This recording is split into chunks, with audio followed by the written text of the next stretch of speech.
جب یزید نے 3 دن تک مسجد نبی میں گھوڑے باندھے اس وقت نور الدین زنگی کدھر تھا؟ اور نماز نہیں ہوئی اس وقت زمانے میں کوئی نور الدین زنگی نہیں تھا.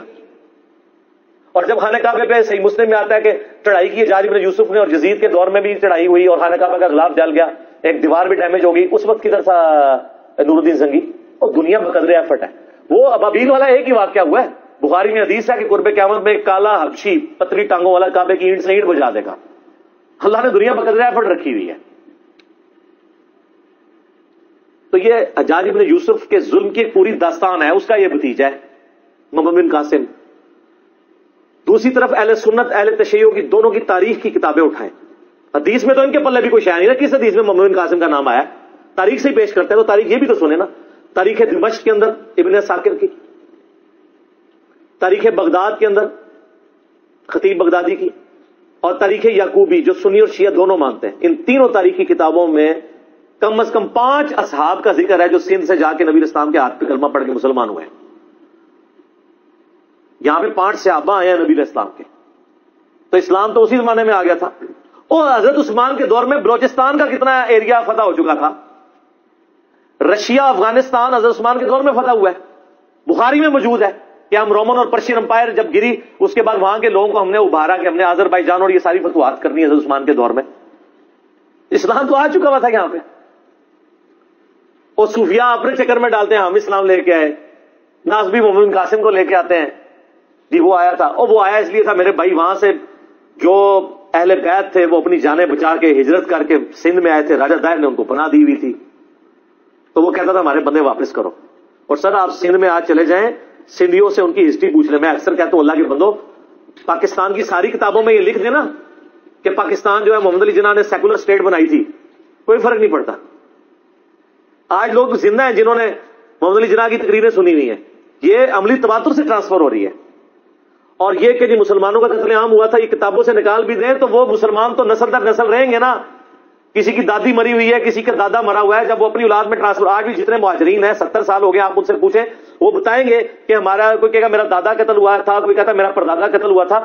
آپ 200 سال بعد بھی چلے جائیں گے نا, وہ بتائیں گے ہمارے اجداد کو قتل کیا گیا تھا. اس کے لیے آپ کو ہسٹری کی کتاب پڑھنے کی بھی ضرورت نہیں ہے. تو جن اہل بیت کے ساتھ ظلم ہوئے ہیں نا ان سے بھی تو پوچھیں. اہل بیت میں سے سنی ہو یا شیعہ سید جہاں پہ بھی موجود ہیں ان سے آپ پوچھیں کہ یہاں پہ محمد بن قاسم کیا لینے آیا تھا.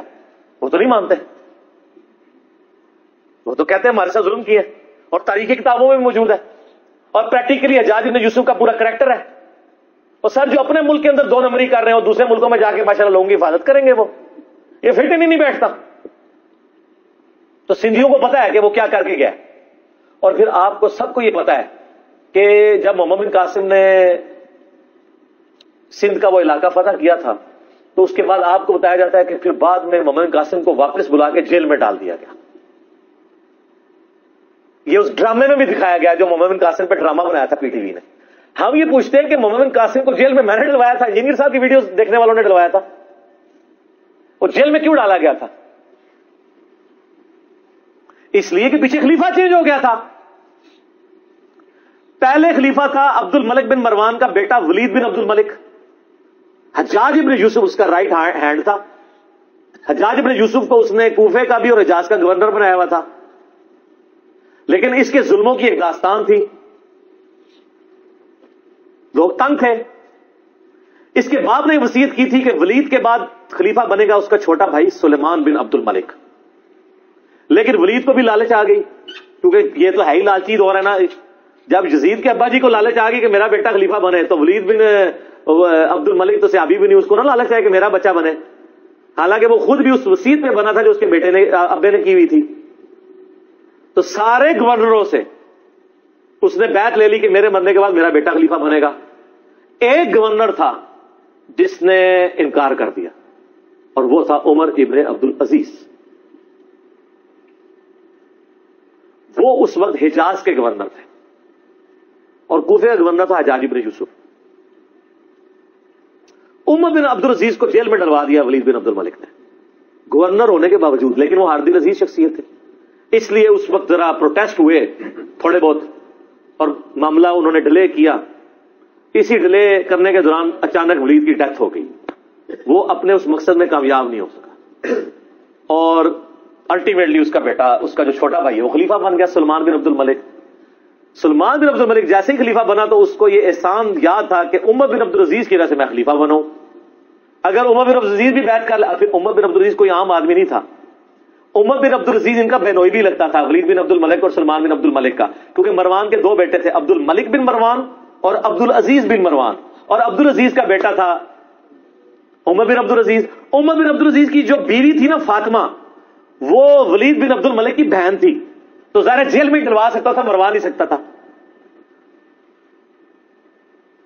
تو اس لیے کہتے ہیں کہ تاریخ انسانی میں اتنی پاورفل خاتون کبھی کوئی نہیں آئی کہ جس کا خامد بھی 3 براعظموں کا خلیفہ عمر بن عبد العزیز، جس کا باپ بھی 3 براعظموں کا ملک عبد الملک بن مروان، اور جس کے 4 بھائی ولید بن عبد الملک، یزید بن عبد الملک، ہشام بن عبد الملک، یہ لوگ 4 بھائی، اور یزید بن عبد الملک وہ خلیفہ، باپ خلیفہ، 4 بھائی خلیفہ، خامد خلیفہ فاطمہ بنت عبد الملک۔ تو جب وہ خلیفہ بن گئے سلمان بن عبد الملک، سب سے پہلے عمر بن عبد العزیز کو آزاد کروایا گیا۔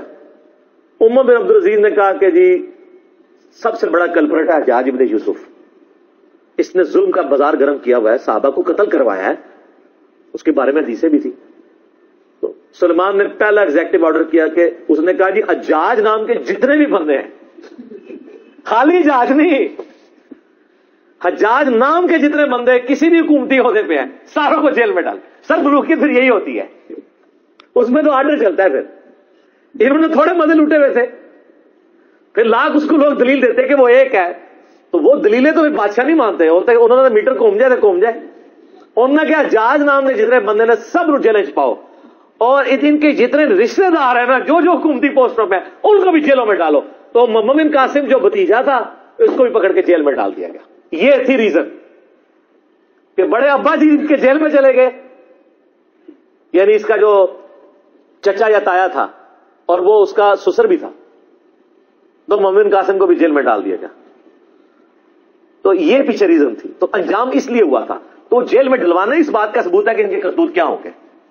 تو اگر کسی نے رحمت اللہ علیہ کہنا کہ یار ہمیں تو کوئی نہیں، آپ تو یزید کو رحمت اللہ علیہ کہتے ہیں، تو اگر آپ حجاج کو رحمت اللہ علیہ یا محمد بن قاسم کو کہیں تو کوئی مسئلہ نہیں ہے، اللہ تعالیٰ آپ کا حشر یزید، حجاج بن یوسف، محمد بن قاسم کے ساتھ کرے، اور میرا حشر اللہ تعالیٰ حسن بن علی، حسین بن علی، مولا علی، فاطمہ، عمار بن یاسر، ابو بکر، عمر، عثمان کے ساتھ کرے رضی اللہ عنہم اجمعین وعلیکم السلام اجمعین۔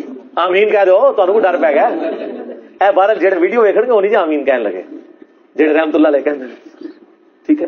تو وہ رجوع والا معاملہ نہیں ہے، یہ کرائم بتاتے ہیں کہ یہ اس طریقے سے ایسے ہوا ہے۔ اگر کوئی حدیث ہے تو مجھے پیش کرتے، میں رجوع کر لوں گا۔ اس پہ ڈاکٹر طالب قادری صاحب نے بھی ان کی بھی ویڈیو چڑھی ہے، انہوں نے بھی پورا یہ یعنی ساری تاریخ بتائی ہے۔ خالی میرا تفرد نہیں ہے اس مسئلے میں کہ میں اپنی طرف سے بیان کر رہا ہوں، باقی آپ سنیوں سے جا کے پوچھ لیں، وہ سنیوں نے تو اتنی ویڈیو شیئر کرائی ہے کہ وہ ہر جگہ پہنچی ہوئی ہے کہ یار پہلی دفعہ کسی داڑھی پگڑی والے بندے نے ہمارے حقی کو بات کی ہے، خام خواہ مطلب ان لوگوں نے اس کو ہیرو بنایا ہوا تھا، اس نے تو ہمارے ساتھ یہ کیا ہے۔ ادھر میں کافروں کی نہیں بات کر رہا، مسلمانوں کی۔